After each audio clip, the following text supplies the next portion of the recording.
Сүхбаатар аймгийн эрүүл мэндийн салбарт 2025 онд хийж хэрэгжүүлсэн онцлог ажлууд. Нийгмийн эрүүл мэндийн төв. Зүрх судасны өвчтний эрсдлийн хяналтыг сайжруулах зорилготой Монпен санаачлах төслийн хүрээнд 42 эмч мэргэжилтэн сургалтанд хамрууллаа. Orbis International олон улсын байгууллага Аслагдамл бүс нутагт нүдний тусламж үйлчилгээг чанартай хүргэх төслийн хүрээнд аган шатны эрүүл мэндийн байгууллагын эмч нарт сургалт зохион байгуулж 45-аас дээш насны 5,000 иргэнийг нүдний үзлэгт хамрууллаа. Global Sun Монголын сумдын эмч мэргэжилтэнгүүдийн холбоо эрүүл мэндийн газрын хамтарсан гэрээний дагуу 2023 иргэнийг үзлэг шинжилгээнд хамруулж сүрийн өвчний шинэ халдвар 4-ийг илрүүлж эмчлэн эрүүлжүүллээ. Цуснд хар дуулганы төвшинг тодорхойлох судалгааг нийгмийн эрүүл мэндийн үндэсний төв, анагаахын шинжилгээ ухааны их сургууль, нийгмийн эрүүл мэндийн сургууль хамтран Баруурт, Халзан, Эрдэнэ цагаан сумдын 4-өөс 14 насны 146 хүүхдийг хамрууллаа.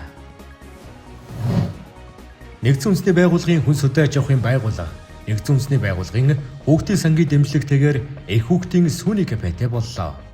Баруурт сумын 6-аас 23 сартай 374 хүүхдээс 50 хүүхдийг сонгон өдөр бүр сүү цагаан эдэгээр ханган ажиллаж байна. Эрүүл мэндийн сайд боловсролын сайдын хамтарсан тушаалын дагуу нүд, шүд, зүрхний үзэлгийг 6 настангуудын дунд зохион байгуулж 99.5%-ийг хамрууллаа. Үзэлгийн үр дүн зүрх судасны өөрчлөлтөй 19.9%, амны хөндийн өвчлөл 77.8%, нүдний эмгэг 12.5% нь өвчлөлтэй байна.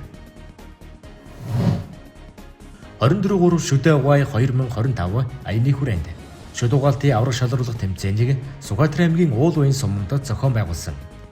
Монголын гэр бүлийн сайн сайхны нийгэмлэг, бисүү, аман хужир шүдний эмнэлгүүд, Уул уян сумын засаг даргын тамгын газар, эрүүл мэндийн төв, ерөнхий боловсролын сургуулиуд хамтран амжилттай зохион байгууллаа. Эрүүл аюулгүй амьдрал видео контентын гуралдаан. Иргэд олон нийтэд захим сүлжээ ашиглан эрүүл мэндийн боловсрол олгох, зөв дадал хэвшлийг сурталчилан таниулах, гэмт хэрэг зөрчлөөс урьдчилан сэргийлэх зорилгоор ерөнхий боловсролын сургуулийн 9-өөс 12 дугаар ангийн сурагчдын дунд зохион байгуулсан. Эрчүүдийн эрүүл мэнд ба цэргийн насны залуус цоврол контент. Сүхбаатар аймгийн засаг даргын тамгын газрын цэргийн штаб эрүүл мэндийн газартай хамтран ажиллах 2 бүлэг 11 залтай төлөвлөгөөгөө батлуулж 18 төрлийн цоврол контентыг бэлтгэн иргэдэд захимаар хүргэлээ. Өсөр үеийнхнийг сонсын ойлгохын аяны хүрээнд 7 байгууллагатай хамтран өсөр үеийн чуулганыг зохион байгуулж 13 сумын 400 хүүхдэд эрүүл мэндийн чиглэлээр мэдээлэл, сургалт, нөлөөллийн үйл ажиллагааг зохион байгууллаа. Команд штабын үзүүлэг сургуульд эрүүл мэндийн албаны 18, мэргэжлийн ангийн 13, бүлгийн 78, нийт 96 албан хаагч оролцсон. Үзүүлэг сургуулиар халдвар төвчний үед ажиллах 40 ортой хээрийн эмнэлэг дэлгэж өөргөвчний бэлэн байдлыг ханган ажиллаа. Дамбагсны нэрмжид эрдэм шинжилгээний хурлах 2025 онол практикийн баг хурлыг зохион байгуулсан. Энэхүү баг хуралд 38 илтгэгч оролцож 10 судалгааны ажлыг хэлэлцүүлсэн байна. Эрүүл мэндийн салбарыг өндөржүүлсэн бэлэн байдлын зэрэгт шилжүүлсэнтэй холбоотойгоор 10 сартаагаас 15 хүртэлх насны 22,502 хүүхдийн судалгаан дээр ажиллаж Улаанбурхан өвчний нөхөн дархлаажуулалтанд 84%-ийг хамруулсан. Хүний папиллома вирусын эсрэг вакцинаараа дархлаажуулах үйл ажиллагааг боловсролын газартай хамтран зохион байгуулж нийт 4203 хүнд танхимын сургалтыг зохион байгуулсан. Дархлаажуулалтын хамрагдалт 74%-тай хийгдсэн. Удирдлага төлөвлөлт санхүүгийн хилтэс. Дарган Эрдэнэ цагаан сумдын эрүүл мэндийн төвүүдэд иргэдийн хандиваар дотор дуудлагын жижиг автомашины парк шинжилэл хийгдсэн. Улсын төсвийн 1.6 тэрбум төгрөгийн хөрөнгө оруулалтаар Халзан сумын эрүүл мэндийн төвийн амлалтын барилгын өргөтгөлөө. Азийн хөгжлийн банк Япон улсын бусдалдгүй тусламжийн 1.2 тэрбум төгрөгийн хөрөнгө оруулалтаар Наран сумын эрүүл мэндийн төвийн нарны энергийн цахилгаан станц. Нэгдсэн үндэсний байгууллагын хүүхдийн сангийн 124 сая төгрөгийн хөрөнгө оруулалтаар Мөнхөн, Халзан, эрүүл мэндийн төвүүдэд нарны зайн их үүсвэр. Өвсний үндэс төслийн 805 сая төгрөг, орон нутгийн 200 сая төгрөгийн хөрөнгө оруулалтаар аймгийн нэгдсэн эмнэлгийн дээвэр зарим блокийн захиргааны засвар. Анагаахын шинжилгээ ухааны үндэсний сургуулийн харьяа Дорногов аймаг дахь анагаах ухааны их сургуультай хамтарсан совилогч бэлтгэх хөтөлбөрийн хүрээнд ажиллангаа суралцах нөхцөлийг бүрдүүлж захим танхим хосолсон 2.5 жилийн хугацаатай дипломын сургалтанд 16 иргэд ажиллангаа суралцж байна. Эрүүл мэндийн сайдын 2025 оны А174 тушаалын дагуу эмнэлгийн мэргэжилтний ёс зүйн салбар хороо 9 хүний бүрэлдэхүүнтэйгээр байгуулагдлаа. Хяналт шалгалтын хэлтэс. Эрүүл мэндийн яамны нэгдсэн төлөвлөгөөнд тусгасны дагуу эмнэлгүүдэд төлөвлөгөөтэй хяналт шалгалт хийх удирдамжийн хүрээнд 2 хяналтын чиглэлээр дараах эрүүл мэндийн байгууллагуудад төлөвлөгөөтэй хяналт шалгалтыг зохион байгуулж нийт 20 эрүүл мэндийн байгууллагуудыг хамруулан 8 төрлийн хяналтын хуудасаар хяналт шалгалт хийж үнэлгээ дүгнэлт өгсөн байна. Хяналтын хуудасаар үнэлэхэд 33.3% нь бага эрсдэлтэй, 61.1% нь дунд эрсдэлтэй, 5% нь их эрсдэлтэй гэж дүгнэгдэж, хууль цахим мөрөлтийн дундаж төвшин 73% байна. Илэрсэн зөрчил дутагдлыг арилгахаар нийт 576 заалттай 36 албан шаардлага хүргүүлсэн бөгөөд төлөвлөгөөтэй хяналт шалгалтаар зөрчилтэй үнэлэгдсэн 3 байгууллагт нийт 2 сая төгрөгийн торгуул, шийтгэлийн арга хэмжээг авч бүрэн барагдуулан ажилласан болно. Эрүүл мэндийн яамны нэгдсэн төлөвлөгөөнд тусгасны дагуу салбарын хяналтын газрын даргын баталсан урьдчилан сэргийлэх хяналт шалгалт зохион байгуулах 11 чиглэлийн удирдамжийн хүрээнд нийт 127 аж ахуйн нэгж байгууллага иргэнийг хамруулан ажиллав.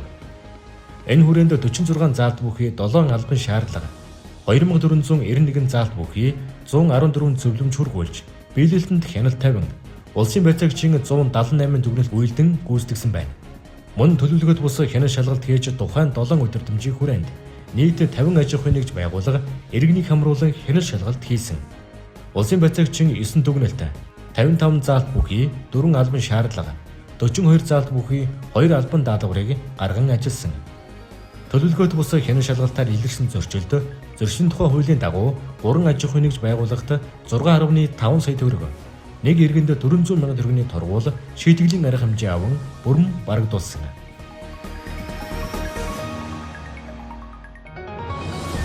Хяналт шинжилгээ үнэлгээ мэдээлэл хэлтэсэн. Арга шатны 14 байгууллагт 2025 оны жилийн эцсийн хяналт үнэлгээ хийж арга зүйн зөвлөгөө зөвлөмж өгөв. 3 сумын эрүүл мэндийн төв, 2 өрхийн эрүүл мэндийн төвийн захим аюулгүй байдалд эрсдлийн үнэлгээ хийв.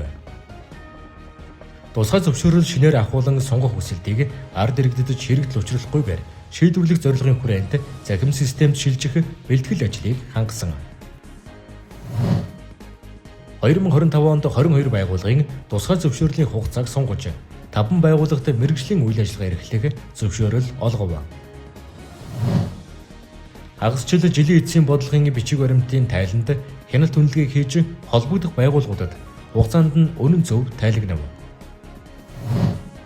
Аймгийн эрүүл мэндийн үзүүлэлтийн тоо мэдээг сар бүр нэгтгэн аймгийн статистикийн хэлтэс эрүүл мэндийн хөгжлийн төвд хугацаанд нь хөрвүүлэн тайлагнаж байна.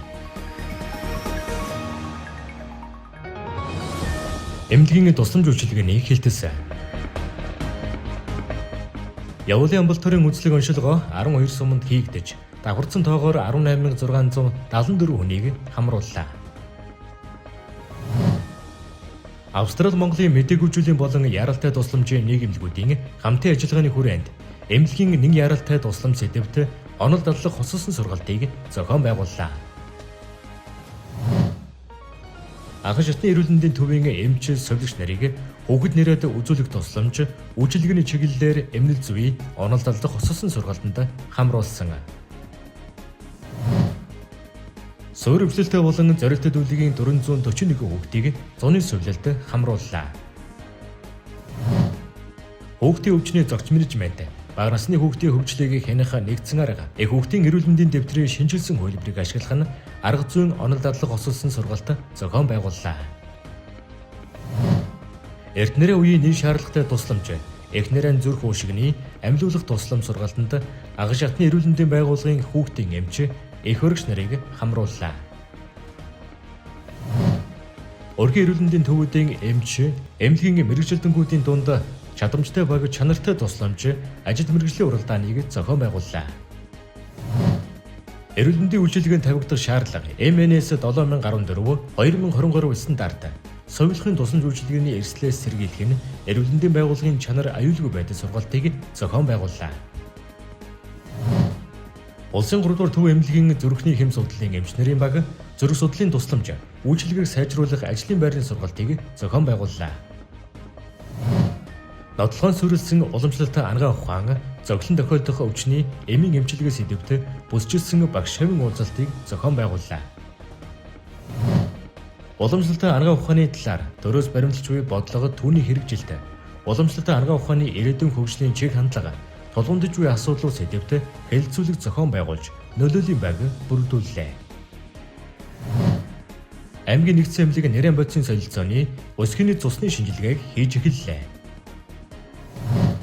Сүхбаатар аймгийн засаг дарга иргэдийн хурлын төлөөлөгчид аймгийн нэгдсэн эмнэлэгт элэг зүсний хавдрын мэс засалд шаардлагатай 152 сая төгрөгийн багаж тоног төхөөрөмжийг шийдвэрлэлээ.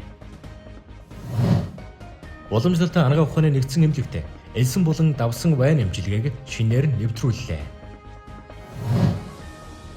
3 дахь шатлалын эмнэлгээс нарийн мэргэжлийн эмч нарын 6 баг ирж нийтдээ 617 хүнд үзлэг хийн 27 хүнд хагалгаа хийсэн. Эрүүл мэндийн тусламж үйлчилгээний чанар аюулгүй байдал, халдварын сэргийлэлт хяналтаас сэдвт бүсчилсэн сургалтыг уул уян суманд амжилттай зохион байгуулсан. Сүхбаатар аймгийн хэмжээнд зайлшгүй шаардлагатай эмийн хангалт 83%, амин чухал эмийн хангалт 94.6%-тай байна.